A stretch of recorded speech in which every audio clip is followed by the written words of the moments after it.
Hola, muy buenos días. ¿Se me escucha? Marco, ¿me puedes confirmar si me Sí, escuchas, te bro? escucho Listo. perfectamente bien.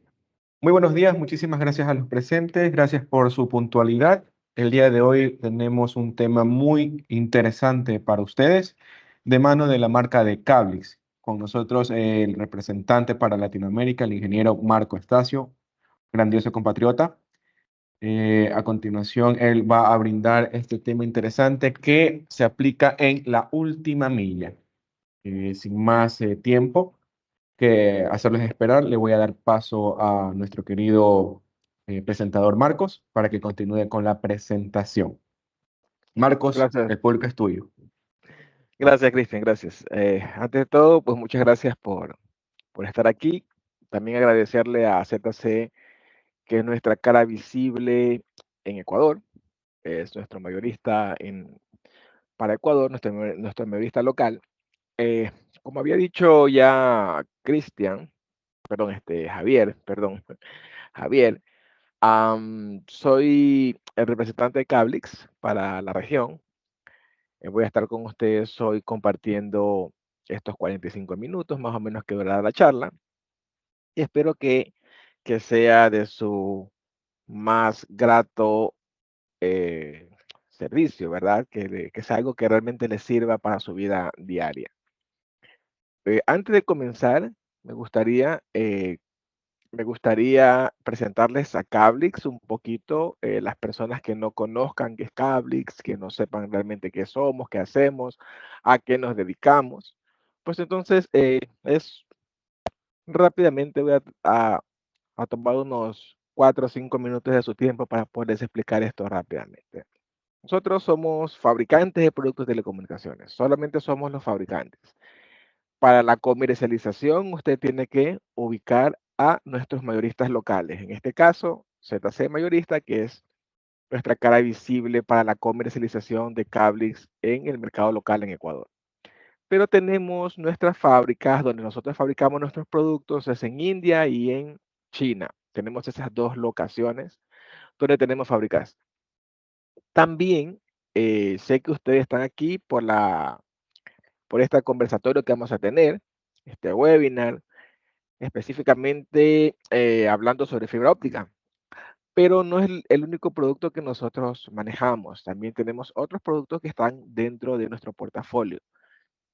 Estos productos son, por ejemplo, cable estructurado, categoría 5E, categoría 6, 6A. También la parte de metal mecánica, todo lo que tenga que ver con rack de telecomunicaciones, bandejas, organizadores de cables, en fin. Entonces es una lista bastante grande de productos, la cual ustedes podrían acceder o accesar o revisar un poco más de nosotros en nuestra página web, que es www.cablix.com. Es bastante sencilla. Y tenemos alguna experiencia ya dentro de la fabricación y presencia en varios países en caso que ustedes pues tengan que desplazarse por sus actividades comerciales entre países de la región, ¿no? Podrán revisar también donde tenemos presencia dentro de la página web de Cablix. Entonces, esto es un poco de las fabricaciones de Cablix, donde tenemos fábricas y cuáles son, vamos a decir que las categorías en las cuales los productos se pueden encontrar. Ustedes pueden, sin problema alguno, dependiendo del perfil de su proyecto, dependiendo vamos a decir que el escenario de instalación y de las especificaciones técnicas que tengan esos productos para ser instalados en esos escenarios, pues ustedes puede ser que necesiten un producto que tenga ciertas características que sean premium, como nosotros la llamamos, características premium. O puede ser que ustedes necesiten un producto que sea unas características, unos requisitos estándar. ¿A qué nosotros nos referimos con esto? Nos referimos a que, por ejemplo, puede ser que en un proyecto específico, ustedes necesiten un cable que tenga 4000 newtons, por ejemplo, de tracción máxima permitida, porque eso es lo que necesita ese proyecto y así es como está especificada esa fibra.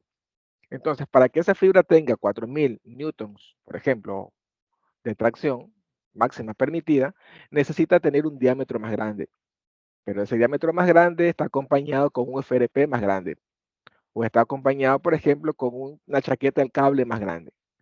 ¿no? La cantidad de hilos, ¿no? que tenga con respecto a la aramida, ¿no? que lo que conocen algunos como Kevlar, debería ser un conteo mayor, ¿no? Cosas como esas son los requisitos del producto. Esos requisitos mecánicos van a cambiar entre premium y estándar y obviamente van a hacer que el producto tenga una experiencia distinta en el momento de la instalación. Entonces, depende de lo que usted necesite, del proyecto, del perfil de la instalación de su proyecto, usted va a escoger entre premium y estándar. Solamente tendría que diligenciarse un poco más con la información que le va a ofrecer, en este caso, su mayorista, que es ZC. Ustedes pidan el datasheet del producto y vean si la especificación técnica de ese producto satisface la necesidad de su proyecto. Ahora, una cosa que es bastante interesante es que no importa si el producto es premium o el producto es estándar, todos nuestros productos son fabricados con hilo japonés, o sea, hilo óptico japonés, porque nosotros no fabricamos el hilo, lo compramos a la industria certificada japonesa. Esto con la finalidad de poder asegurar el performance, ¿no? El rendimiento del producto en el sentido de transmisión, ya que sabemos bien que la construcción de un hilo de fibra es una situación un poco más compleja, la cual no solamente obedece a la tecnología, sino también a la experiencia y las certificaciones que puedan comprobar el rendimiento de ese producto en particular. Entonces, por esa razón nosotros compramos el hilo óptico a la industria japonesa y lo enchaquetamos, lo embobinamos y construimos nuestras fibras bajo nuestras propias especificaciones técnicas de calidad. Entonces, ahí tienen ustedes los escenarios de si es premium o si es estándar, para que cuando ustedes tengan que validar esa información con su agente de ventas, pues sepan más o menos de qué se trata. Ahora, pueden ustedes también estar completamente seguros que detrás de ZC, como nuestra cara visible, estamos nosotros como fabricantes, que vamos a darle siempre a ustedes, hablar un poco más directo, no vamos a darle siempre la cara sobre algún problema que pudiese ocurrir en el producto, ¿no? Por esa razón, nosotros tenemos un proceso de garantías, un proceso de RMA, que son las devoluciones en caso de que esto aplicase, y esas garantías del producto están de 1, 5 y 25 años, ¿no? Les sugiero que si no tienen la información, ustedes pueden ingresar a nuestra página web y revisar la pestaña de garantías. Ahí pueden descargarse el documento en español, donde está explicadas cada una de estas garantías con lujo de detalles. Sin embargo, también ustedes podrían tomar esta información directamente de nuestro mayorista. Ellos también podrían ustedes suministrarle esta información en el momento y forma que ustedes lo necesiten. Ok, entonces básicamente eso es un poco lo que nosotros somos, a lo que nos dedicamos, y para que ustedes tengan una idea un poco más general de lo que Cablix realmente representa. Entonces, ahora vamos a entrar directamente de lleno a lo que nos trajo a este preciso momento, ¿no? Vamos a ver lo que tiene que ver con la estructura, específicamente el acceso a la última milla dentro de una red de FTTH. Lo que estamos viendo aquí en este momento es básicamente una estructura completa, ¿no? Esta es la estructura que nosotros identificamos dentro de un proyecto, ¿no? La central y luego tenemos la ODN o la red de distribución, en la cual pues no encontramos ningún equipo activo. Y luego nos faltaría aquí, para terminar el concepto, justamente la parte a la que nosotros nos vamos a enfocar, que es la última milla, que es específicamente desde el puerto de salida de la ON, de la caja NAP hacia adelante. Todo lo que encontremos de ahí hacia adelante es básicamente lo que nosotros consideramos con la activación del cliente, lo que también se conoce como última milla, ¿no? En este tipo de sistemas.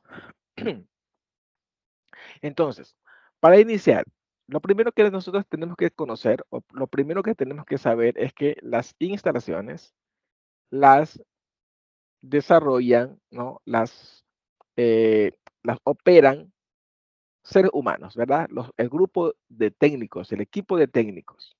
En este caso es el equipo que se encarga de la activación del cliente. Pero este equipo de técnicos que se encarga de la activación del cliente tiene que tener cierta información cierta instrucción que le permita realizar su trabajo correctamente, en primera instancia, y segundo, que le permita salvaguardar su propia vida, la vida de sus compañeros y también la vida de los transeúntes. Las personas que se encuentran allá afuera en la calle, que son adyacentes a nuestros trabajos, pero que de un u otro momento podemos compartir un espacio físico, porque sabemos que en la planta exterior, donde se desarrollan este tipo de trabajos, no tenemos control de ningún tipo. Entonces, para poder ejecutar este trabajo, necesitamos tener la expertise, necesitamos saber las reglas básicas de seguridad y administración de salud y seguridad ocupacional. Yo les voy a hablar desde el punto de vista internacional. Y desde el punto de vista internacional, pues la normativa, el gremio que revisa estas normativas es la OSHA. Ahora, ustedes tienen que ver qué está ocurriendo en Ecuador. Si en Ecuador hay una normativa local, es esa normativa la que tienen que observar.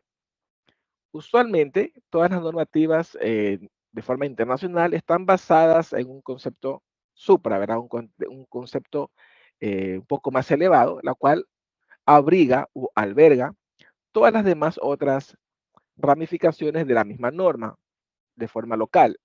Entonces, cuando nosotros observamos una norma internacional, intrínsecamente estamos observando la norma local, en caso de que exista. Sin embargo, lo correcto es observar la norma local. Entonces, no solamente en el tema de protección personal, sino también en el tema de señalización de la zona, ¿no? Ya sabemos que podemos utilizar algunos tipos de elementos que nos van a ayudar a señalizar el área en la cual estamos trabajando, identificar el área en la cual estamos trabajando y también a las personas que están autorizadas a estar en esa área. De tal forma que el transeúnte, ya sea un vehículo o sean estos peatones, observen visualmente que ese sector está acordonado, que ese sector donde el cual se está trabajando, pues está imposibilitado de que ellos lo puedan utilizar y puedan utilizar una vía alterna. Y nosotros poder evitar accidentes futuros. Entonces, básicamente, estas normativas están para eso. Y todos los que trabajamos en esta área, sin excepción, tienen que tener esta instrucción. Ok, entonces, cuando hablamos de planta externa, como ya había dicho anteriormente, yo no tengo control de lo que está ocurriendo ahí, porque se supone que estoy en un área en la cual yo necesito pedir permiso. Ese permiso se lo pido a las autoridades correspondientes. Puede ser al municipio, puede ser a, si es, por ejemplo, dentro del gobierno seccional, ¿no? El del GAP, ¿no? La parte interna. O si es, por ejemplo, está concesionado a una compañía privada, tengo yo que pedir los permisos necesarios para estar en esa área. No importa si es en postes, no importa si es soterrado, siempre yo necesito solicitar autorización para accesar a esa área específicamente que llamamos nosotros planta externa. Y dentro de todo esto, hay normas que deben ser observadas, normas que, en este caso, sí son internacionales de cajón, porque conocemos que en nuestros países, los países suramericanos, no existen normas o gremios que se han preocupado por resolver localmente lo que ocurre dentro de estos ambientes tan complicados. Entonces nos vamos a referir nosotros a la norma internacional de la TIA, que es la que observa desde su sede que está en Estados Unidos hacia toda América sin excepción. Bueno, hay una excepción que es Brasil, es el único país de América que tiene sus normas propias en este sentido, ¿no? En este sentido. De los demás, todos utilizamos la TIA. Entonces, dentro de lo que vamos a ver nosotros, específicamente la última milla, vamos a referirnos a la parte de la 758 porque vamos a hablar más de postes, vamos a hablar más de instalaciones aéreas. Y vamos a concentrarnos ahí porque el 80% de las redes actualmente de este tipo, estamos hablando de la última milla, son instaladas en este ambiente, en el ambiente aéreo o el ambiente entre postes. Entonces, vamos a concentrarnos un poquito más ahí y vamos a ver algunas cosas que son importantes que nosotros también tenemos que considerar dentro de la seguridad. Como por ejemplo el tema de las escaleras, qué tipo de escaleras voy a utilizar. ¿Podría yo utilizar cualquier escalera? No, no puedo utilizar cualquier escalera. Debería tener claro yo que las escaleras que se deben utilizar son escaleras que deben ser escaleras dieléctricas, cualquier tipo de escalera dieléctrica y que cumpla con cierto peso, que cumpla con ciertas especificaciones, para que también soporte ciertos pesos, ¿no? Y cómo yo voy a batir la escalera, cuáles son las técnicas de sujeción, las técnicas de amarre, de seguridad, todo eso yo tengo que tener la instrucción clara, ¿sí? Este webinar no se trata de un curso de seguridad o de un webinar de seguridad. Por eso no vamos a entrar en detalles a profundidad en cada uno de estos. Sin embargo, es necesario que el personal que esté trabajando ahí haya tomado un entrenamiento en este sentido. Riesgo eléctrico, por ejemplo, trabajo en altura, por ejemplo, exámenes de vértigo, exámenes de sobrepeso, un sinnúmero de cosas que son necesarias para que este trabajo se cumpla con toda tranquilidad o con toda seguridad.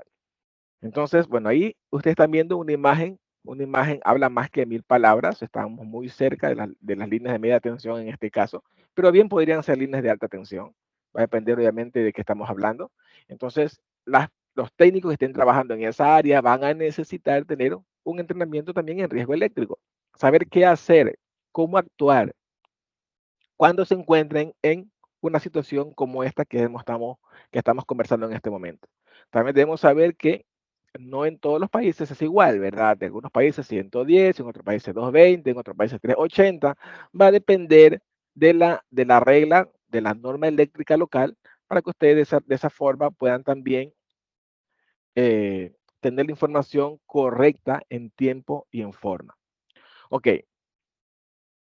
como solamente vamos nosotros a concentrarnos en lo que es la última milla, ¿no? En lo que es la activación del cliente, entonces nosotros vamos a ver cuáles son esos componentes que interactúan necesariamente en esta sección de la instalación de la red, que básicamente son conectores mecánicos. Hay un motivo por el cual los conectores mecánicos son por excelencia los recomendados en esta área. Luego tenemos un cable que conocemos nosotros con el cable con el nombre de drop, ¿verdad? Que su traducción al español sería como un cable de acometida. Luego tenemos nosotros la parte interna, que sería una caja de superficie, también conocida como faceplate, algunos le llaman roseta. Y dentro de esa caja puedo tener yo otro conector mecánico o podría tener un píctel fusionado a la fibra drop, a la fibra de acometida. Si es un conector mecánico o si es un píctel, va a depender mucho del presupuesto de pérdida, el margen de seguridad que yo haya considerado para saber si yo le voy a agregar 0.1 o le voy a agregar 0.30, 0.35 a ese cálculo. Y luego tenemos los adaptadores y los conectores que van a hacer la parte de la interconexión en la parte activa. Básicamente son todos los componentes que interactúan aquí, que son pocos, pero son de determinada importancia. Entonces, es importante que tengamos claro que cuando estamos hablando de cable de acometida, si no nos estamos refiriendo solamente al cable plano con mensajero. El cable drop realmente, yo sé que muchas personas cuando le hablan de cable drop, lo primero que piensan es un cable plano de 2 milímetros de thickness, ¿no? De grosor por 5 milímetros con el mensajero o 3 milímetros sin el mensajero. Y ese es el cable drop. Pero la realidad es que los cables drop, que son cables de acometida, son cables que pueden tener diferentes formatos. Puede ser un cable plano, un cable figura cero, un cable redondo, puede ser un cable armado incluso, puede ser un cable antirroedores, dieléctrico, en fin. O sea, hay una variedad grande de posibilidades cuando estamos hablando de cables de acometida. Sin embargo, los cables que nosotros conocemos más común como cables de acometidas, como cables drop, son los cables que el mercado ha decidido que ese sea, que ha decidido o lo ha impuesto, el mercado lo ha impuesto como una solución a un problema específico. Entonces, cuando nosotros como industria nos encontramos con un mercado, como por ejemplo en el mercado de Ecuador específicamente, donde, donde la competencia siempre está buscando la forma de poder abarcar una cantidad más grande del pastel del mercado, entonces comenzamos nosotros a darnos cuenta que este cable en particular es un cable muy complicado de fabricar si nosotros queremos realmente cumplir con lo que la normativa indica, las buenas prácticas de instalación indican. Y esto es simple de comprender. Ustedes que son instaladores, ustedes que son ISPs posiblemente, ustedes que se dedican a este negocio, sabrán bien que este cable es un cable despreciable. Si es un cable que en el momento en que nosotros hacemos algún tipo de instalación nueva, algún tipo de movimiento de un cliente de domicilio, por ejemplo, un cliente se va a cambiar de una oficina a otra o de una casa a otra, nosotros no recogemos este cable se pierde. Estos 70 metros, 50 metros, 100 metros, 150 metros de cable se desprecian, se pierden. Entonces, quiere decir que este cable tiene que ser un cable relativamente de bajo costo. Entonces, para que pueda ingresar en el mercado y pueda ser aceptado por los instaladores, ustedes que son los que van a hacer la inversión. Entonces, si queremos que adicionalmente a eso cumpla, esa es la primera dificultad, porque tenemos que ver que este cable es un cable especializado. Debe cumplir con dos normativas de la industria. La primera, que tiene que estar en la parte exterior y debe ser completamente compatible con ese ambiente. Estoy hablando de corrosión, estoy hablando de tracciones, compresiones, sí, estoy hablando de todo eso que ocurre afuera, carga atmosférica, envejecimiento por el tema del sol, los rayos ultravioleta, en fin, todo eso tiene que contemplarlo. Pero adicionalmente, en el momento que ingresa a la parte interior y tiene contacto con seres vivos, en este caso con personas, debe cumplir con una norma más, que es más importante que la primera, en este caso, que es la compatibilidad con la vida, ¿no? La compatibilidad con la vida es lo que observa cualquier normativa en el primer peldaño del escalón, en la parte más importante.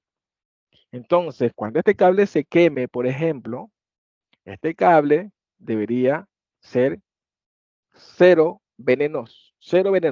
Es decir, no debe propagar gases venenosos. Una de las opciones más viables, más seguras, es que es un cable que sea low smoke, zero halogen, o sea, cero halógenos, ¿no? Lento smoke, lenta combustión, cero halógenos. No debe tener cromo, no debe tener cloro, no debe tener yodo, nada de eso. Sucede que los polímeros, para que puedan ser dúctiles, puedan ser manuables, se puedan ellos estirar, se puedan comprimir, puedan tener la forma que ustedes lo conocen, necesitan estos químicos, estos básicamente estos compuestos químicos que vienen de los minerales. Si nosotros decimos que es cero halógeno, significa que es un cable sintético. Y construir un cable sintético barato, o sea, que tenga un costo bajo, no es sencillo. Entonces, ¿qué es lo que hace la mayoría de las industrias? No lo hace el SZH, simple y llanamente porque sus costos no se lo permiten. Entonces, si nosotros queremos ser responsables con la construcción de nuestros productos, tenemos que asegurarnos que el cable sea LSZH. Esa es una. La siguiente opción es un tema un poco más técnico, es un tema que tiene que ver con el performance del rendimiento de transmisión del producto una vez que este está bien instalado. Entonces su índice de refracción tiene que ser mínimo G657, G657A, puede ser G657A2, puede ser G657A1, preferentemente que sea 2, porque de esa manera los radios de curvatura pues van a ser optimizados. Cuando yo entro a una casa, me voy a encontrar con ductos usualmente de 3/4 de pulgada, de media pulgada, con electrocanales, con canaletas, cables management, en fin, un sinnúmero de lugares de confinamiento en el cual la fibra va a entrar. Entonces los radios de curvatura van a ser mucho más cerrados, de 7 milímetros, de 8 milímetros, 10 milímetros, incluso menores. Significa que si el cable no es un índice de refracción del G657, lo más seguro es que voy a tener problemas de rendimiento y por obvias razones voy a tener pérdidas. ¿Qué es lo que hacen algunos fabricantes? Pues simplemente no especifican qué tipo de índice de refracción tiene, porque le están poniendo GC52D. Al momento de hacer el empalme con la fibra ADSS que está de afuera o al momento de hacer una conexión por medio de conectores, no hay ningún problema. El problema está en el momento que estamos haciendo la instalación interna. Y otra cosa que también es importante, que vamos a tener que ver un poco más adelante, es esta situación de si el cable drop, si tiene mensajero, por ejemplo, tiene la necesidad de hacer un paso más en la instalación. O sea, es decir, yo tengo un solo paso en la instalación o tengo que hacer un paso adicional, con lo cual yo estaría incrementando el presupuesto de ese rubro en particular. Entonces, hay cosas que tenemos que tener en consideración cuando estamos tomando en cuenta este cable para la instalación. Mucha gente dice, pues ese es cable drop, yo ni siquiera lo sé, ese cable es la parte que más barata de mi red, yo no le voy a poner tanta atención ahí. Pero la verdad es que muchos de los problemas que ustedes están teniendo con sus clientes es porque no han considerado el coproducto correcto para esta área que es tan sensible en el momento del despliegue de la red.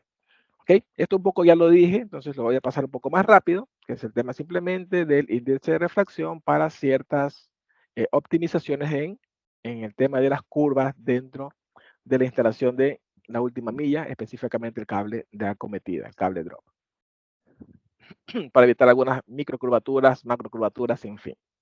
Este es el cable que nosotros conocemos como cable drop de forma general. Pero es el cable que conocemos de forma general como cable drop porque el mercado lo ha impuesto. Es el cable más con menor, vamos a decir que el que tiene el precio más bajo posible dentro de la fabricación, el que está al principio de la escala, el primer escalón, después vas avanzando. Hay otros más, pero este es el más económico posible para fabricar y funciona siempre y cuando le demos nosotros el uso correcto. Entonces, como es un cable que tiene un muy buen precio y tiene un muy buen rendimiento siempre que sea utilizado de forma correcta, entonces este es el cable que el mercado ha impuesto como cable drop de forma general. Pero ya les estoy explicando, hay otras categorías, otros formatos que también cumplen con la misma función. Ok, entonces este cable, ¿qué es lo que tiene? Tiene internamente dos elementos de fuerza, ¿sí? Que pueden ser FRP o no. Si son de FRP significa que son completamente dieléctricos, no son capaces de transmitir pulsos eléctricos. Puede ser que sea plástico recubierto con fibra de vidrio, ¿no? O algún otro tipo de elemento. Entonces es dieléctrico. Pero también existen los que no son dieléctricos, son metálicos, de acero o de algún tipo de aleación de acero. De metal, perdón, un tipo de aleación de metal, algún tipo de metal en particular. ¿Ok? Y luego tenemos nosotros entre los dos elementos de fuerza la fibra. El conteo que ustedes quieran. Un hilo, dos hilos, cuatro hilos, seis hilos. Nosotros no recomendamos más de cuatro hilos porque la gente el instalador, cuando tiene más de cuatro hilos en una fibra drop, está tentado a hacer instalaciones que no son compatibles con este tipo de cables. Hacer troncales de segundo nivel, hacer ramales y cosas por el estilo, ¿no? Porque tiene un conteo de hilo muy grande. Entonces ellos piensan que puedan utilizarlo. Y cuando ya están montados en el proyecto, se dan cuenta que no es así y eso genera realmente un rechazo, a veces a frustración a la instalación, otras veces a la marca, otras veces al producto, en fin. Entonces, por esa razón, nosotros no recomendamos que la fibra de este tipo, hablando de fibra drop de este formato, tenga más de 4 hilos para evitarle, para defender al instalador de sí mismo. Entonces, este sería el formato normal con un mensajero de acero que está vulcanizado la fibra que se puede retirar o se puede separar en el momento que ustedes lo deseen. Ahora, hay estas dos fibras que ustedes están viendo, una del lado derecho y otra del lado izquierdo. Si ustedes la ven así, no parecen que hay diferencia. Pensarían que es la misma fibra, pero realmente no es la misma fibra. Tiene la misma estructura que hemos conversado, pero en su parte interna, ¿no? Su parte interna, los mensajeros, en este caso no los mensajeros, los elementos de fuerza, en un caso es FRP, en el otro caso estamos hablando de acero. Y entonces viene la disyuntiva, decir cuál voy a utilizar. ¿Cuál debería utilizar? ¿Debería utilizar el que es con FRP o debería utilizar el que es con acero? Es decir, tengo acero adentro y acero afuera. En el caso que tiene FRP, tengo acero afuera en el mensajero y adentro es dieléctrica. Entonces vamos a ver un poquito cuáles son las ventajas y las desventajas de estos dos cables que están en el mercado y que nosotros podemos fabricar, pero que recomendamos utilizar uno de los dos. Vamos a hablar en el caso primero, que es el caso que tiene FRP. Ya dije que el FRP es un elemento de fuerza que es completamente dieléctrico, es decir, no es capaz de transmitir pulsos eléctricos. Entonces, en este caso, esta fibra, primero, es 75% más ligera que la fibra que tiene metal, porque el FRP es 75% más ligero que el metal. En estos casos va a depender del escenario de instalación, va a depender de la carga atmosférica que se encuentre, que está supuesta a, por ejemplo, cuando llueva, si llueve mucho, cuando hay mucho viento, si hay nieve, que no pasa en Ecuador, pero en ciertas partes de la sierra hay granizo, se congelan los cables. Va a depender de estos fenómenos que no los controlamos nosotros, ¿sí? No los controlamos, pero sabemos que existen en la región que nosotros estamos instalando porque ahí vivimos. Entonces, el peso sí es importante.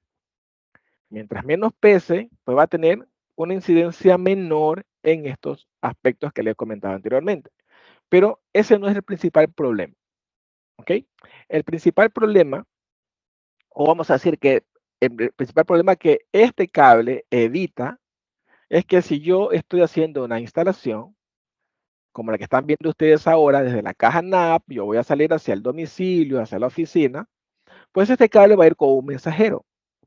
Entonces, ¿qué es lo que yo voy a hacer? Yo voy a llegar a hacer mi instalación de poste a poste hasta llegar al domicilio y en el punto de demarcación, vamos a poner aquí, vamos a sacar mi lápiz, en este punto de demarcación que es donde la fibra se convierte de exterior a interior, ¿sí? Vamos a hablar con más propiedad de planta externa a planta intraedificio, que es lo correcto.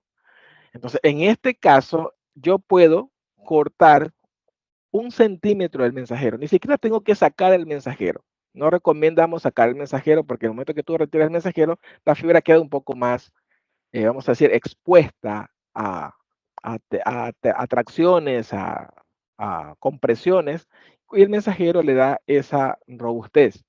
Entonces, lo recomendable no es retirar el mensajero esos 20 metros, 30 metros que son los que ingresan a la casa, sino simplemente en algún tramo, justamente ahí, cortar 1 centímetro del mensajero. Con 1 centímetro es suficiente. Algunos le llaman el centímetro de la vida a esta técnica de instalación.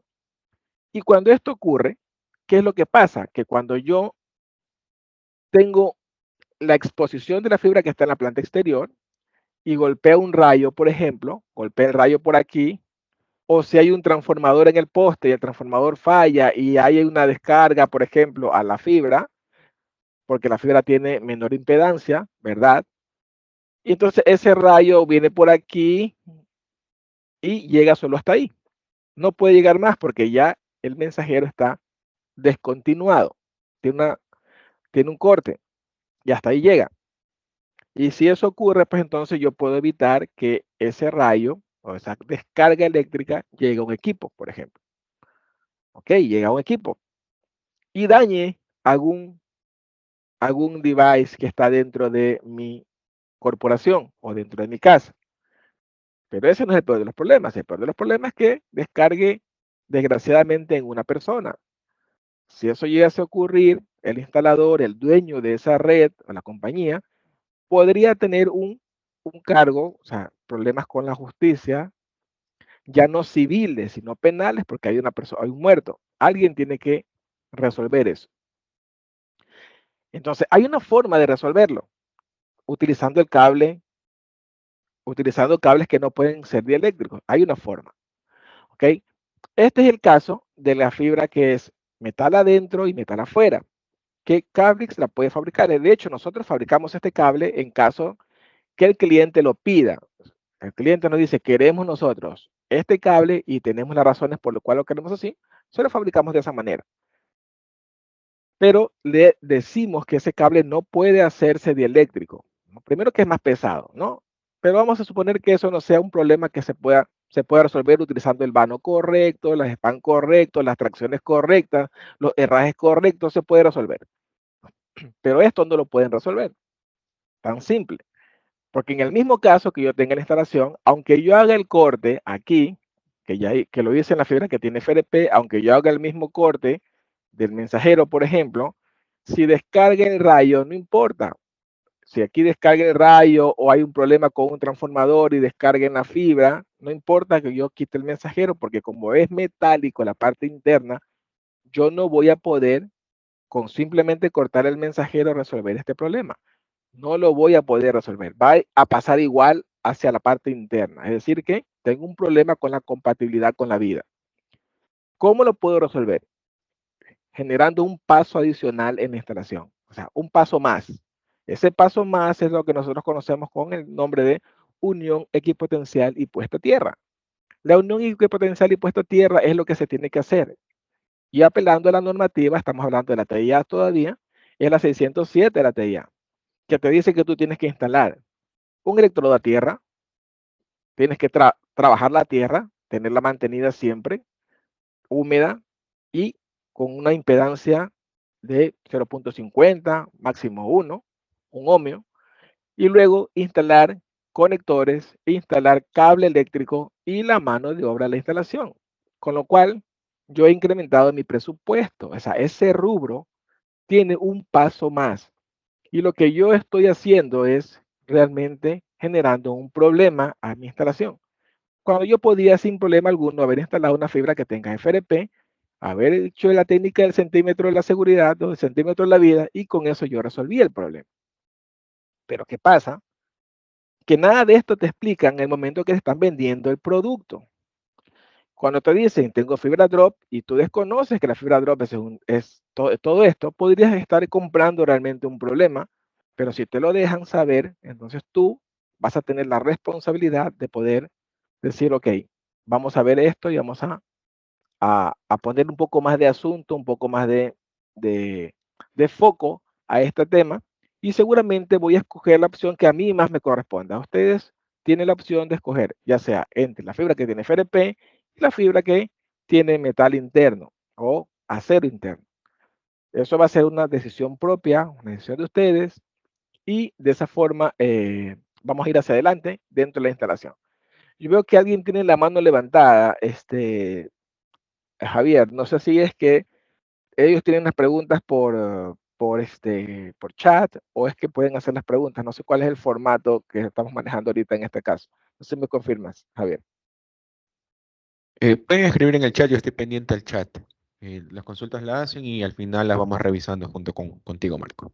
Sí, yo sería bueno, Javier, si alguien tiene una pregunta ahora, eh, nos vamos a detener, no sé, cada cierto tiempo cuando hayan preguntas para que poder, vamos a decir que despejar esa pregunta lo más rápido que podamos, porque a lo mejor si la vamos para el final, tal vez el que hizo la pregunta ni siquiera se acuerda por qué la hizo. Y sería bueno de que si alguien tiene una pregunta es porque realmente le interesa, si la tienen, escríbanla y Javier, que no sé, cada 10 minutos, cada tiempo me dices que hay tantas preguntas, vamos a salir de ellas de una vez. ¿No? ¿Te parece si lo hacemos así? Si quieren, si tienen preguntas, escríbenla y ahí salimos de ella lo más pronto posible. Perfecto, sí. Entonces, demos tiempo para que Luis Alberto, quien tiene alzada la mano, pueda escribir en el chat, lo leemos y respondemos la inquietud. Perfecto, perfecto. Ok, vamos avanzando entonces. No se preocupen, si tienen preguntas, escríbanlas que ahí Javier se va a encargar de luego estar atento para hacernos saber la pregunta y responder lo más pronto posible su inquietud. Ok, esta es una fibra que se utilizaría para la parte interna. Es la misma fibra, pero sin el mensajero. Y ya saben ustedes que vamos a decir que el enfoque siempre va a ser el mismo, ¿no? Si un producto de estos llegase a tener algo metálico, unión equipotencial y puesta a tierra, tiene que ser instalada sí o sí. No puedes dejar de hacerlo. Ok, ahora un tema que es bien interesante es que cuando nosotros tenemos ciertas distancias que recurrir, que cubrir, que tal vez no están dentro de lo que el cable drop con mensajero que vimos hace un momento, escapan a sus posibilidades, porque tal vez estamos en una zona un poco más rural y los usuarios, las casas están más distantes, están a 200 metros, están a 300 metros desde la caja. Entonces ahí ni se les vaya a ocurrir en la vida poner fibra drop de este tipo, ¿no? Este tipo de fibras no la usen. Esta aquí no es para eso. ¿Sí? Esta fibra, voy a regresar un poquito. Esta fibra, no importa si tiene metal, no importa si es FRP. Si ustedes ven que su instalación requiere más de 150 metros entre la caja y el usuario final y su cliente, no se les ocurra poner esta fibra. Yo sé que en este momento más de uno va a estar diciendo, pero yo lo he hecho y está funcionando. Pero también ha de coincidir conmigo que esas redes son las que más problemas le dan, son las que tienen que darle más mantenimiento. A esos clientes son los que tienen que estar revisando qué pasó, hacerle cambio de fibra cada cierto tiempo. No tienes una red asegurada por 10 años, 15 años. No, nada de eso. Eso no funciona así. ¿Por qué no funciona así? Porque no es el producto correcto. Esta fibra está diseñada, se lo estoy diciendo yo que soy de la fábrica, está diseñada para que se trabaje a 150 metros como máximo entre la caja NAP y el usuario final. Esto obedece a una simple y sencilla razón. Es un tema de buenas prácticas de instalación. Las cajas NAP, así como la llamamos de forma general, las cajas de terminación propiamente hablando, esas cajas de terminación se instalan a 300 metros una de la otra por norma. Es decir, a no más de 300 metros una de la otra por norma. Entonces, el punto medio entre las cajas y el usuario final son 150 metros. Entonces, ¿qué hace la industria? Va a fabricar un producto que va a funcionar bien en ese escenario puntual. Tracciones no superiores a 60 newtons. Sí, no superiores. Así, si ustedes le van a poner más de 60 newtons, van a tener problemas, se lo aseguro. Entonces, cuando ustedes se den cuenta que su escenario de instalación está fuera de lo que hemos nombrado, está en una categoría distinta, entonces ustedes utilicen una fibra diferente. Puede ser una fibra como esta, drop también, de acometida también, pero es una fibra que tiene distintas características. O puede ser una figura cero, por ejemplo, plana, pero con unas características diferentes. Ustedes van a ver la especificación. ¿Cuántos newtons soporta de tracción? Debe soportar mínimo, si van a ser más de 150 metros, mínimo tiene que estar por los 1500, 1600 newtons que soporte de tracción. Porque recuerden que una vez que ustedes en la fibra instalada, ustedes se van y la fibra queda ahí montada. Es decir, que va a haber una tensión nominal, es así como se llama. Esa tensión nominal está supuesta a recibir lo que ya hemos dicho, vientos, lluvia, carga atmosférica, nieve si fuese el caso, granizo si fuese el caso.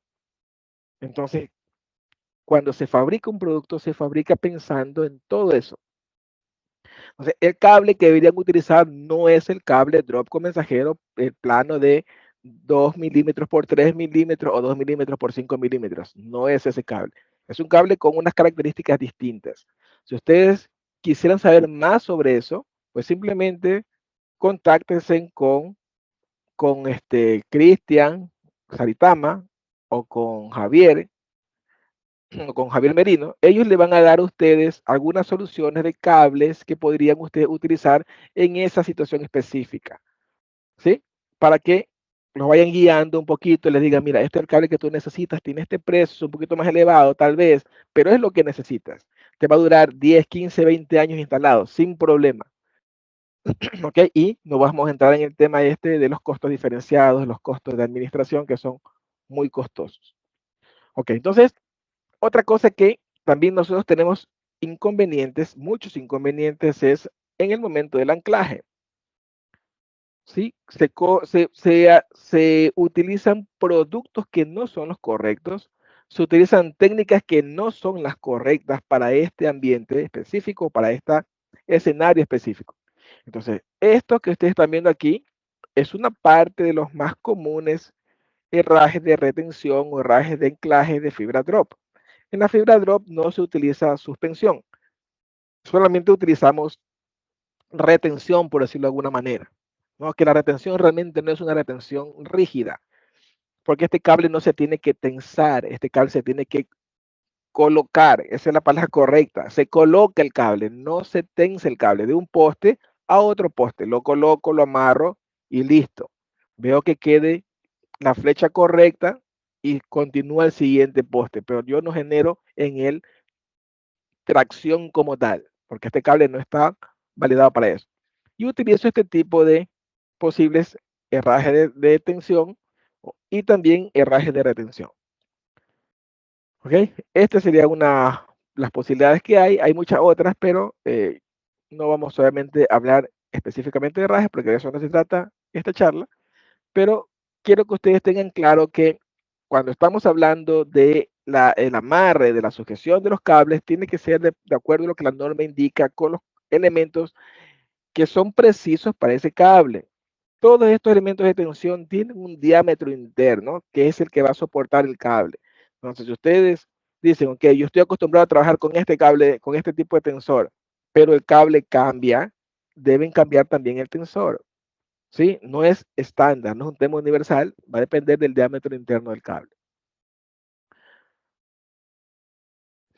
Con el tema de los conectores, ¿verdad? El tema de los conectores es una situación bien interesante porque muchas veces buscamos el conector más barato del mercado. Lastimosamente, esa es la realidad, porque lo que pensamos es un conector, pero esto no es agua, ¿sí? No es un conector para que pase de una manguera de agua a otra manguera de agua. Aquí hay otros factores que deben ser considerados y a veces nosotros por desconocimiento cometemos el error y nos perjudicamos a nosotros mismos.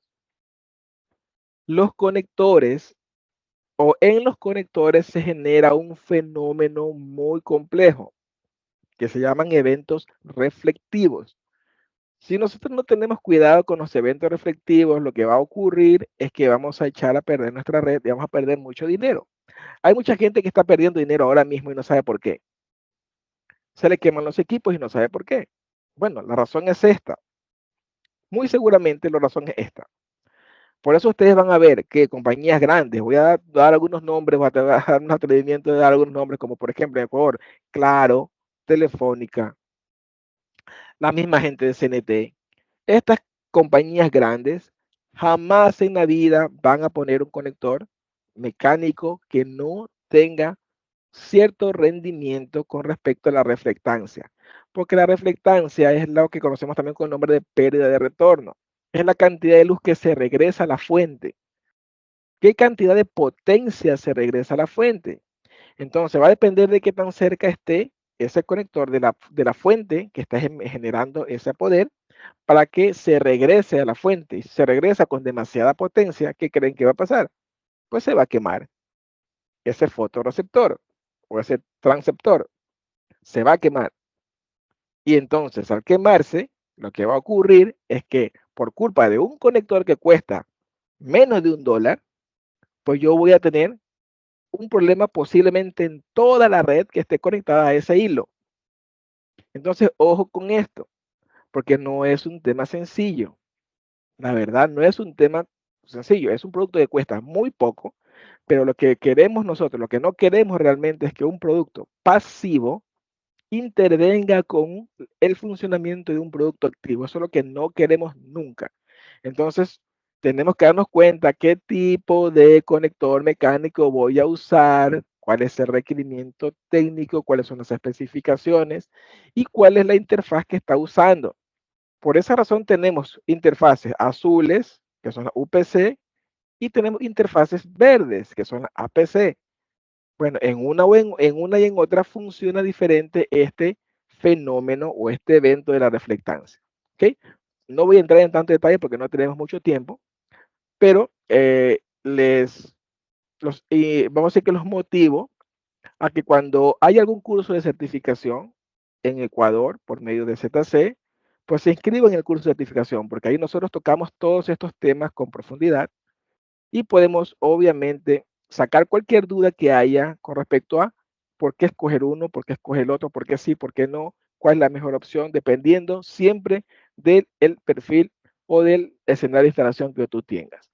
¿Ok? Entonces, ¿qué tenemos que revisar? Que cumpla con ciertas normativas, que tenga ciertos rendimientos, ciertas pérdidas de inserción, ciertas pérdidas por reflectancia, que estén dentro del rango que la norma indica, que tenga cierto dopaje, por ejemplo, para el tema de antihongos, ¿no? Que sea universal o no, va a depender, ¿verdad? Si yo tengo la instalación solamente de fibra drop, entonces yo voy a comprar conectores solamente para fibra drop. Pero si yo soy una compañía que tengo diferentes modelos de negocio, no simplemente hago FTTH, sino que también hago data centers o también hago cable estructurado, hago otras cosas, entonces seguramente el conector que yo deba adquirir es un conector que sea universal, que no importa la fibra que le ponga, va a funcionar igual. Entonces, ese tipo de cosas ustedes podrían, sin problema alguno, soportarse con ZC y ellos le van a usted a guiar cuál es el mejor tipo de conector para su proyecto en particular, dentro Marco, de la gama que Cablix tiene. Sí, Javier, te Marco, escucho. tenemos una consulta. Sí. Luis Alberto nos pregunta, ¿cuándo no se utiliza conectores mecánicos, pero se utiliza fusión? Aún así, se tienen niveles de retornos muy bajos. ¿Cuál sería el problema? A ver, si entiendo, dice que están utilizando fusión y aún así tienen problemas con atenuación. Es eso. ¿Se interpreta de esa manera? ¿O quiere Sí. saber la diferencia? Entienda también que necesita la diferencia entre el conector mecánico y la fusión. En teoría, bueno, sabemos que con fusión vamos a tener menores niveles de retorno, los retornos Sí, bajos. sí, menor nivel de pérdida, básicamente. Bueno, hay que sacar dos cosas, porque creo que la pregunta está enfocada en dos aspectos. Aspecto uno, la diferencia entre uno y el otro obviamente va a ser la pérdida de inserción. La pérdida de inserción es menor en las fusiones. Es menor. Es, por ejemplo, 0.10, el peor caso, valor teórico, para un panel por fusión, y 0.30 o 0.35 para un conector mecánico, siempre y cuando este esté bien hecho, ¿no? La mano de obra esté bien, o sea, la práctica está bien. Entonces, ahí tienes tú la diferencia en pérdida de inserción. Ahora, de forma en el tema de operacionalmente, va a depender dónde la vas a usar. Si va a ser en un ODF, por ejemplo, en un panel óptico, obviamente tiene que ser fusión, porque tú en un panel óptico, si tienes una fibra de 12 hilos, vas a fusionar los 12 hilos y no necesitas ingresar ahí para más nada que hacer mantenimientos cada 2, 3 años, porque estás hablando de un rack de telecomunicaciones dentro de una oficina, dentro de un lugar. Ahora, si tú estás en una caja NAP y lo que tú vas a hacer es activar un cliente, entonces la caja NAP ya está dispuesta con los adaptadores ahí y el splitter que te está esperando, el puerto del splitter que te está esperando. Entonces, en ese caso, no vas a poner a fusionar una fibra drop porque no tiene sentido. Sería un trabajo que implicaría una ventana de mantenimiento para activar un cliente, bajar la caja, hacer lo que tengas que hacer, fusionar y luego subir la caja. Eso es una ventana de mantenimiento.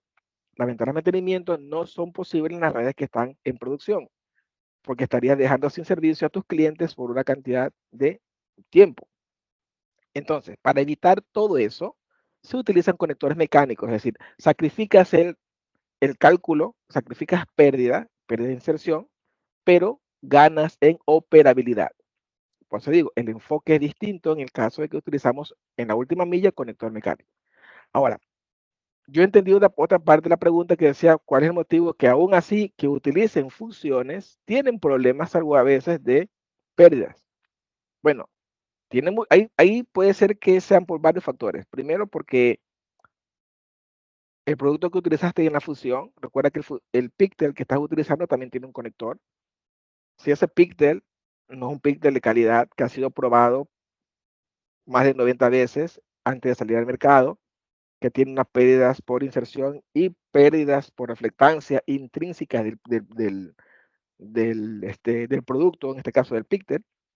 Si eso no es correcto, tú lo vas a fusionar, tu fusión va a ser 0 a veces, 0.001, pero el problema no se encuentra en la fusión, el problema se encuentra en el componente que pusiste. Pero puede ser que no sea un problema ahí también, puede ser que sea un problema más atrás en alguna otra fusión, puede ser que sea un problema no sé, microcurvatura, macrocurvatura en la fibra, por un herraje que no está funcionando bien, por un radio de curvatura que no está funcionando bien. O sea, pueden ser muchos factores que estén generándote esa pérdida en ese enlace.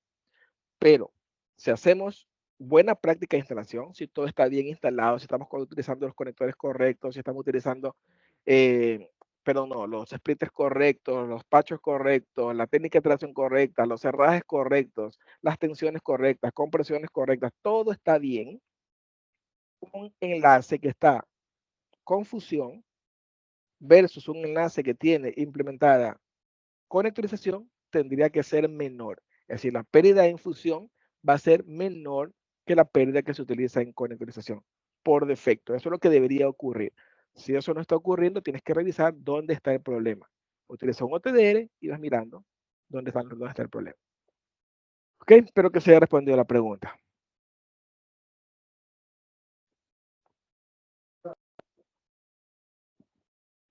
Ok, vamos avanzando porque el tiempo es nuestro peor enemigo.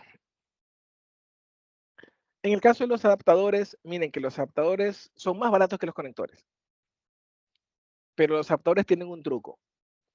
Lo único que tú necesitas saber del adaptador es que es un hembra que va a conectar directamente el adaptador, un conector de un lado con el conector que está en el otro lado. Es simplemente el hembra para conectar dos machos. Pero si esa unión entre esos dos conectores dentro de esa fusión no es la correcta, entonces yo voy a tener una burbuja de aire o una cama de aire, como le llaman también, en la mitad. ¿Qué va a ocurrir ahí? Se va a generar polvo, tierra, con el tiempo, por humedad, y eso va a hacer que yo tenga problemas, no por el conector, sino por el adaptador, problemas de reflectancia, porque la luz tiene un problema, o sea, una característica. Cuando la luz va por un túnel, en este caso es la punta del conector, y se encuentra con alguna perturbación por milimétrica que sea esta, micrométrica que sea esta, funciona como que fuera un espejo, y eso se va hacia atrás, y eso genera problemas de reflectancia. Algunos de ustedes tal vez trabaja con video, con estas famosas redes EFA, y tienen más potencia, porque estamos hablando de 1550 nanómetros en adelante, donde se transmite video, por ende los equipos tienen más potencia. Y muchos se dan cuenta que esos conectores, sus píxeles, sus patch cores, se queman literalmente. La punta se queman. Y no entienden por qué. Bueno, ahí está el por qué. Ese es el problema por el cual, porque cuando encuentran alguna perturbación, hay explosiones. Esas explosiones hacen que el conector se queme, se generan como especie de huecos, de cráteres. No se ven. Ponle un microscopio que te amplifique a 400 veces y vas a ver como que fuera la luna, muchos cráteres, muchos huecos que tiene la punta del conector. Y obviamente ese conector está quemado, ya no sirve. ¿Ok? Entonces, estas cosas que parecen que no tienen importancia, porque no tienen un valor per cápita, ¿verdad? Un valor alto en todos los componentes, pensamos que no es importante, pero son realmente importantes, tenemos que darnos cuenta qué es lo que funciona realmente y comenzar a utilizar eso. Otra cosa es con las cajas de superficie, los famosos faceplate o rosetas. Estas Antes de cajas, pasar disculpa, te interrumpo, antes de pasar a la receta, nos consultan sobre los adaptadores, si ambos lados son iguales en el adaptador. Sí, en realidad los adaptadores es simplemente un adaptador, no tiene más que otra función, ¿no? Si yo estoy utilizando adaptador SC, APC, entonces va a ser SC, APC de ambos lados. Y el color lo determina por un tema administrativo, porque el conector, el adaptador no tiene ferrula, no tiene ferrula. O sea, la ferrula es la parte blanca de la punta del conector, que es de cerámica. El adaptador no la tiene. El adaptador simplemente lo que tiene es una perforación para enfrentar los dos conectores. Entonces, yo podría poner, esto solamente lo digo para que lo sepan, no para que lo hagan. Los conectores, ustedes pueden poner un conector, un adaptador azul, por ejemplo, de color azul, y poner dos conectores verdes, un conector verde de un lado y un conector verde del otro lado, y va a funcionar sin pérdida, siempre y cuando el adaptador esté bien fabricado, ¿no? Porque el adaptador es simplemente eso. ¿El color para qué se hace? Para un tema administrativo. Dentro de la 606 les indica todo lo que tiene que ver con la parte administrativa. Entonces yo, usualmente que voy a instalar la última milla, no soy el que hizo la red troncal, ¿verdad? No fui el que hizo la red troncal.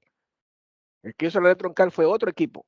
Yo simplemente voy a hacer la última milla. Entonces yo veo un adaptador verde. Entonces yo debo asumir que adentro hay un conector verde.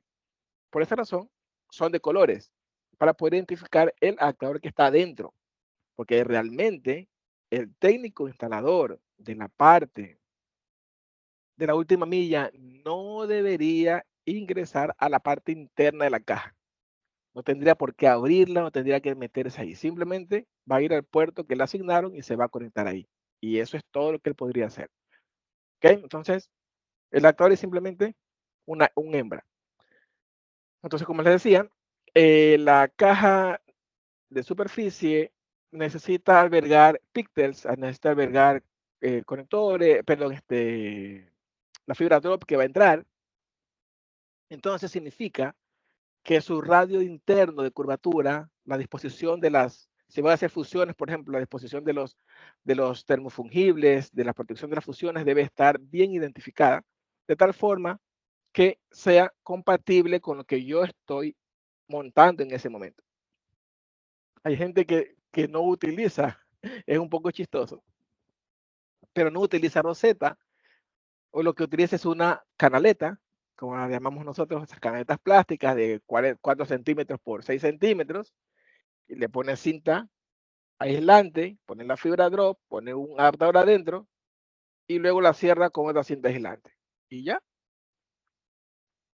funciona, sí, pero está completamente fuera de la norma. Entonces, esa caja de superficie tiene que tener algunas características que son importantes. Adicionalmente, cómo está fabricada, qué tipo de material es, si es PVC, si es polipropileno, si es ABS, sí es importante. Sí, sí es importante porque un producto cuando se queme, por un conato de incendio, lo que sea, con respecto al otro, se va a comportar diferente. Recuerden, todos los componentes que están en la parte intraedificio tienen que ser compatibles con la vida. Todos.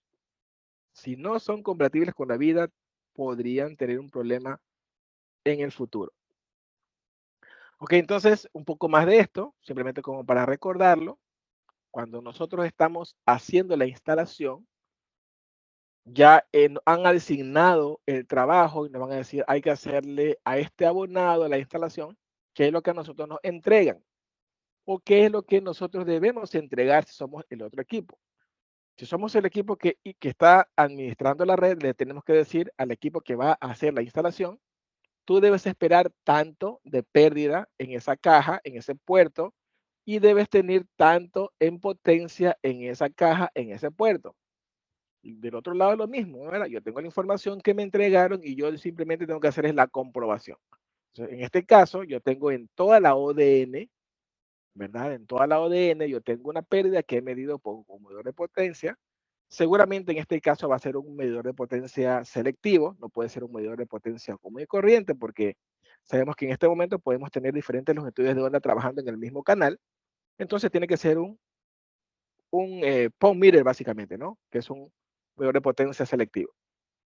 Y de esa forma yo puedo determinar si lo pongo en la configuración correcta, cuánto está perdiendo ese enlace, que en este caso debería ser menos 24.7 por la cantidad de conectores, de pérdida de enlaces, pérdida de inserción, todo lo que hay ahí va a perder menos 24.7, ¿ok?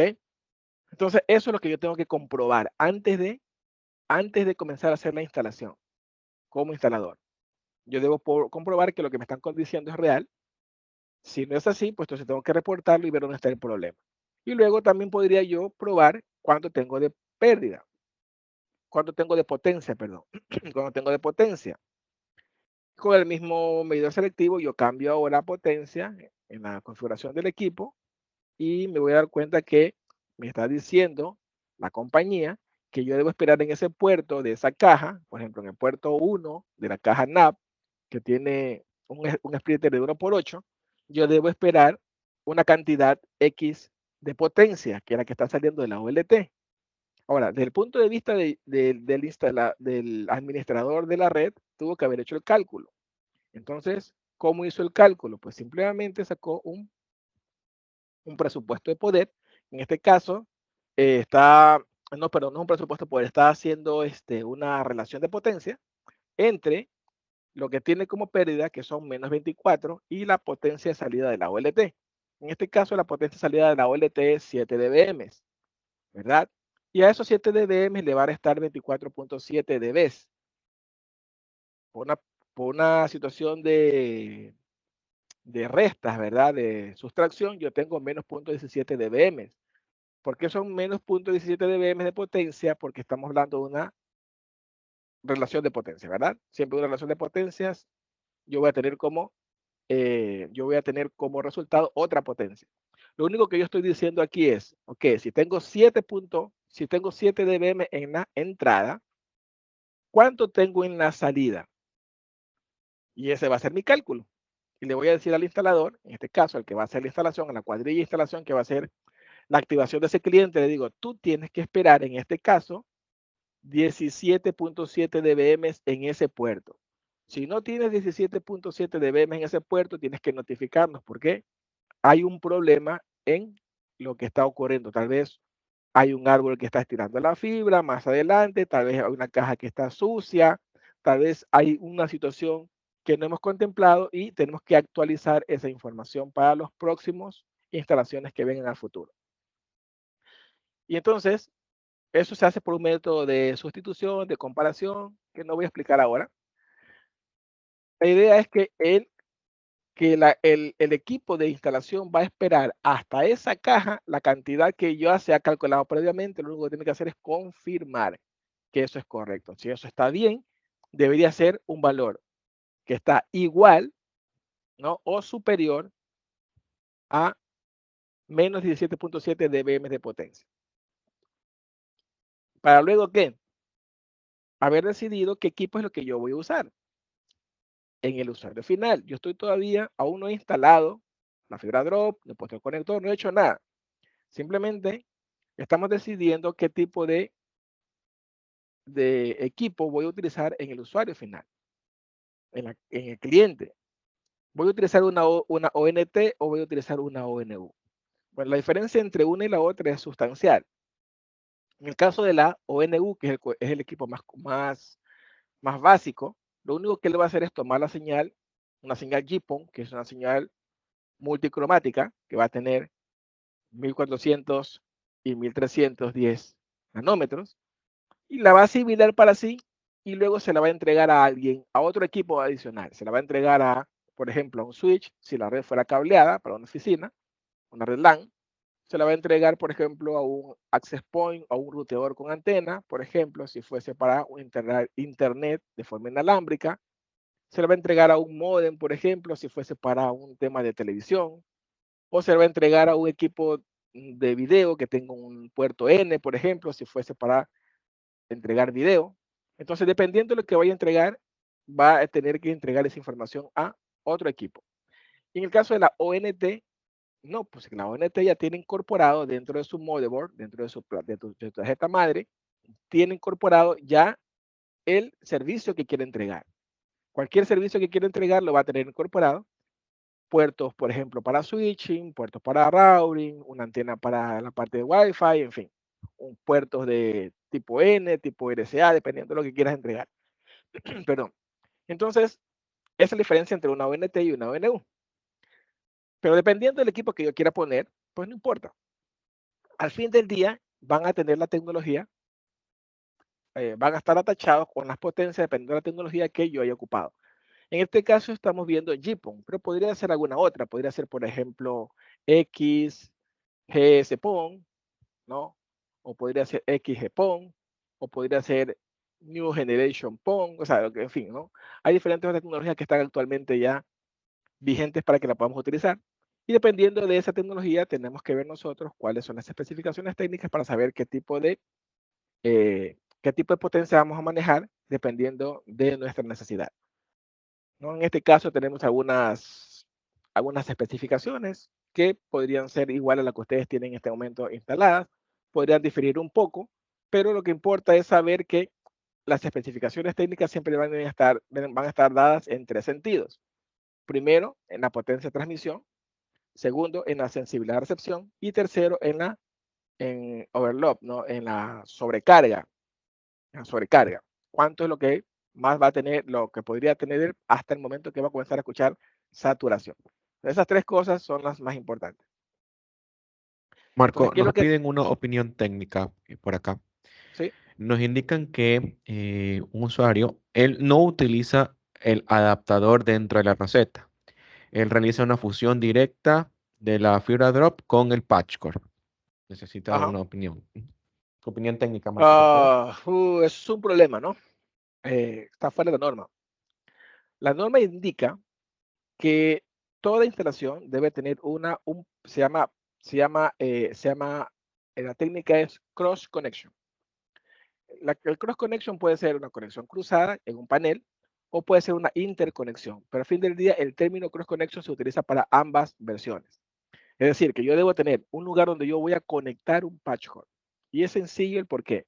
En el momento que yo tenga una falla, pues yo pueda resolver esa falla en el menor tiempo posible. Por el tema que hemos hablado anteriormente, las famosas ventanas de mantenimiento. Cuando nosotros tenemos un servicio por el cual cobramos, ¿sí? Por el cual se cobra, tú estás en la obligación, según vamos a decir, va a depender de el tema interno de cada país, ¿no? Cómo manejan la parte administrativa de las devoluciones. Cuando un cliente deja de recibir un servicio, tiene que haber un rollback, tiene que haber una devolución. Entonces, esa devolución a veces es mucho más cara que lo que se está percibiendo por tarifa mensual, porque hay una penalidad, dependiendo del país. No todos los países funcionan igual, pero existe y hay que hacerlo. Entonces, lo que queremos evitar, o lo que la norma quiere evitar, es que cuando hay un problema, pues esa ventana de mantenimiento, ese break, esa falla, sea muy larga. O sea, si yo tengo un conector ahí y el problema está en el patch cord, pues yo cambio el patch cord y ¿cuánto tiempo tomó? 2 minutos. Si el problema está en el conector, pues yo cambio el conector. Si es un problema con fusión, yo tengo que sacar la fusión, comprobar primero que hay el problema. Después de comprobar que es ahí el problema, quitar la fusión y volver a fusionar otra vez, lo cual incluye más tiempo, más recursos, sin contar otros efectos que son sociales, que nosotros no los consideramos porque no lo vemos desde el punto de vista internacional. Pero localmente en Ecuador hay muchos problemas con delincuencia. Entonces, una compañía que tenga cuadrillas de técnicos metiéndose recuerda que yo soy ecuatoriano, yendo por ejemplo en Guayaquil para la perimetral, para más al norte, Bastión Popular, todo eso, o en la sierra yéndose para, no sé, allá para el lado de Chillogallo, para Carapungo, para ese lado, no más o no sé, barrios peligrosos. La posibilidad de que se le roben los equipos es mucho mayor. Ahora, si van con conectores mecánicos, no, porque ¿qué le van a robar? Simplemente el cleaver, que es el más costoso, que podrá costar, no sé, $100, en comparación a una fusionadora que podrá costar 1,000, 1,500. Entonces, el efecto social también es algo que hoy en día ha apuntado a que esta instalación se haga con conector mecánico, porque el recurso que se utiliza es más simple también. Entonces, la pregunta era, poner fusión directamente al drop es mala idea, ¿no? ¿Funciona? Sí, pero una mala idea, pero en el momento que tengo un break, resolver eso es mucho más complicado que yo tenga un punto de interconexión. ¿Ok? Y además que está fuera de la norma, ¿no?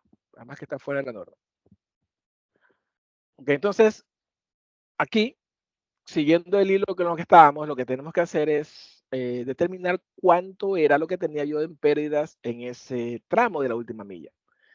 Ahora, como nosotros ya sabemos de cajón que el tramo de la última milla no podría ser superior a 150 metros, ya lo hemos explicado técnicamente y lo hemos explicado lógicamente, entonces yo podría calcular como, digamos, como administrador del proyecto, yo podría calcular cuándo es la pérdida máxima de ese enlace sin aún haber sido instalado.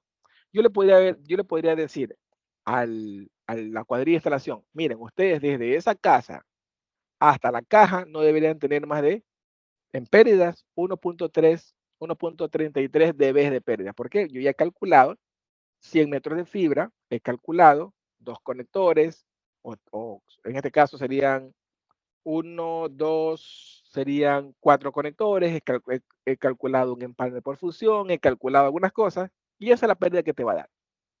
Entonces, cuando ellos hagan el trabajo, lo que van a hacer es validar que sea compatible el valor calculado en el proyecto y el valor medido en sitio.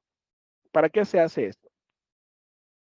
Para saber en el momento de antes de yo montar la OLT, que es lo que hace la gente. La gente coge, instala, pone el OLT y si funciona es que está bien. Si no funciona, hay un problema.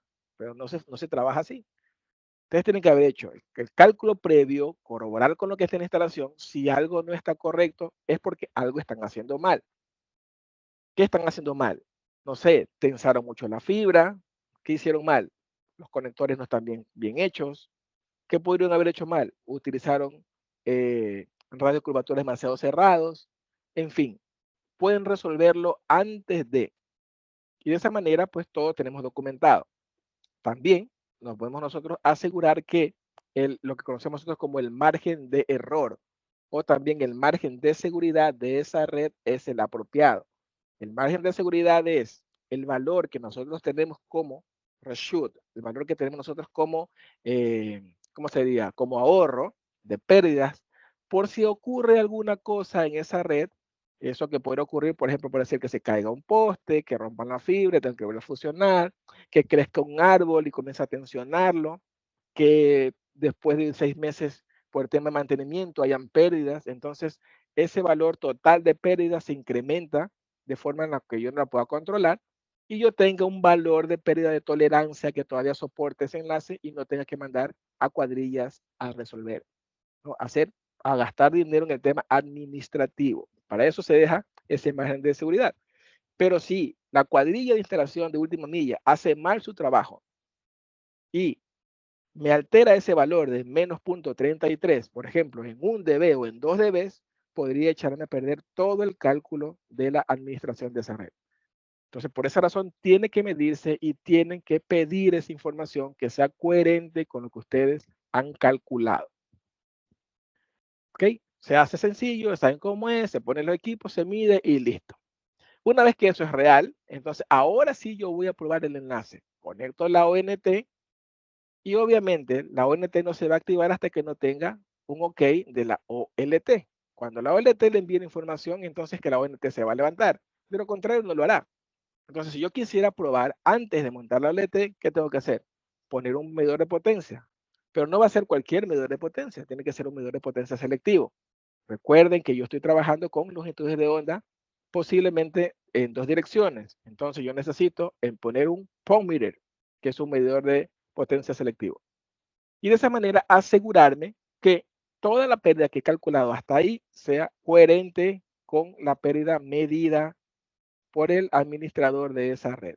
Una vez que eso está bien, entonces ahí es que yo recién voy a poder validar y conectar mi ONT.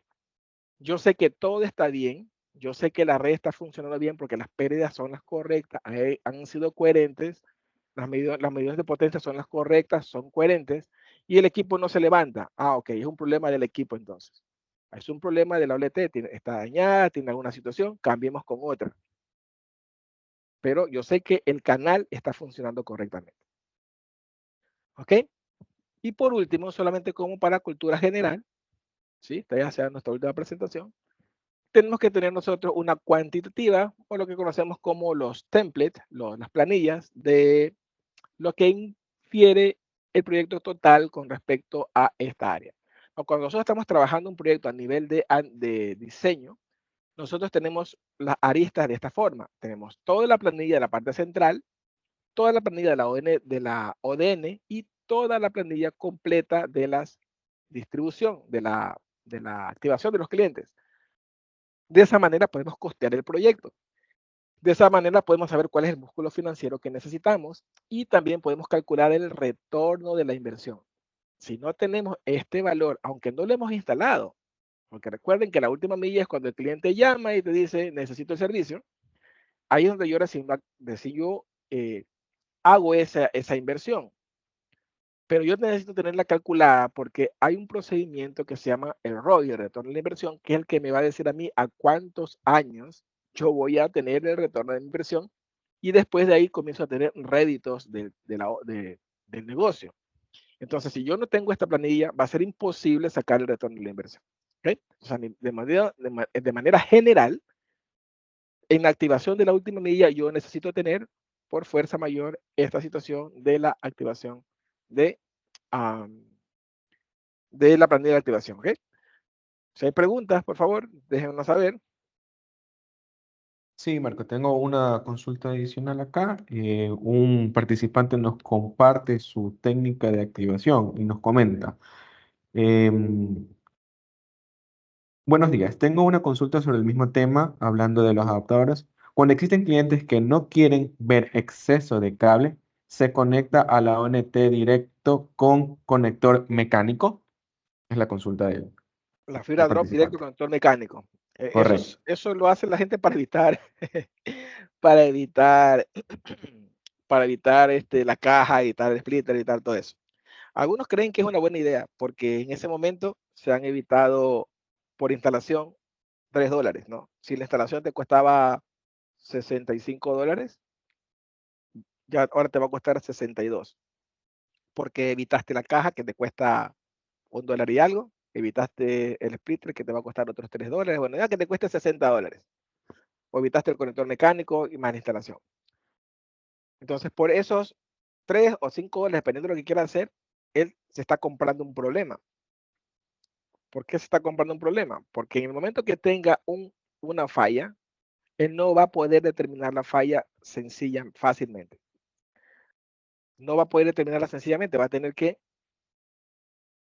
validar, como es normal, ¿no? Validar si es que el problema se encuentra en la manipulación del conector.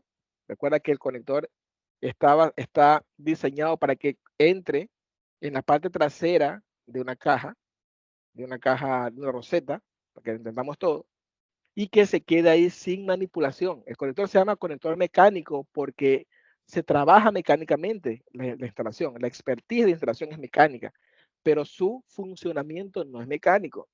No es como un patch core. Un patch core es mecánico porque yo tomo el funcionamiento, tomo el patch core, lo conecto y si quiero lo desconecto. Y luego lo conecto y si quiero lo desconecto. Y está de tal manera diseñado que esa manipulación y esa constante mecánica de conectar y desconectar no desgasta el funcionamiento. En el conector mecánico que ustedes pongan en una fibra drop, eso va a ocurrir. Entonces, si lo conectan directamente a la OLT, cuando la persona quiera, si lo ponen, por ejemplo, encima de un escritorio, porque no van a poder hacerlo distinto, no lo van a poder poner en la pared, como debería de ser, con un patch, van a tener que ponerlo encima de un escritorio, encima de una mesita, en algún lugar. Cuando la persona quiera hacer limpieza, ¿qué va a pasar? Va a mover la caja. Cuando la persona quiera barrer, ¿qué va a pasar? Va a mover el cable. Todos esos movimientos, al final del día, le van a pasar la factura. Y una red que debería mandar sin mantenerla cada 6 meses, tal vez tengas que mantenerla cada 2 meses, cada mes, dependiendo de la incidencia del cliente. Entonces, no es una buena, o sea, no es inteligente hacerlo. Las normas están por una razón, existen por una razón. Y la razón que la norma exista es generar procedimientos, generar pasos que hagan que una red sea estructurada. Sí, que esté estructurada de tal forma que pueda ser sencillo resolver un problema en el caso que se presente y que podamos nosotros administrarla de una forma sencilla para evitar estos mantenimientos que son los que realmente matan cualquier presupuesto o matan cualquier posibilidad de retorno de inversión rápida, ¿no? Porque tienes que estar mandando gente a resolver problemas cuando no debería pasar eso. Entonces, que el cliente dice, no, yo no quiero tantos cables, vamos a ver cómo es la instalación, porque usualmente las rosetas son para instalarla en el espacio donde se ponen las salidas de cables. Todas las casas tienen o deberían tener una salida de cables para telecomunicaciones. Entonces, tú sacas el faceplate que está en la pared y lo reemplazas con la roseta. Y de ahí sales con un patch cord. Si eso no es así, pones una canaleta, pones una caja en la pared y ahí queda. Esa es la forma correcta de utilizar una caja, pues se llaman cajas sobrepuestas o se llaman rosetas o se llaman faceplate. Porque yo lo puedo poner empotrado en la pared o lo puedo poner sobrepuesto en la pared. Entonces, la realidad es que se puede evitar, pero está mal hecha la instalación, ¿sí? Está completamente fuera de la norma, por lo que ya hemos mencionado anteriormente.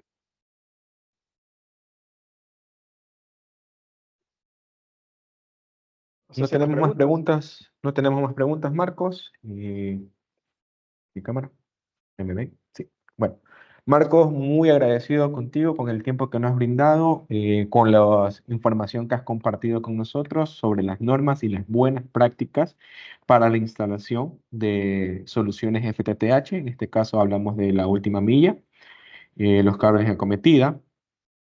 A los participantes les agradecemos estar durante este webinar a través de nuestro socio, Cablix, un fabricante internacional. Como ustedes pudieron ver, ellos trabajan con todas las normativas referente a las telecomunicaciones. Este y otros webinars se van a dar a lo largo de este año, a cargo también de Marco Estacio. Muchísimas gracias otra vez, Marcos.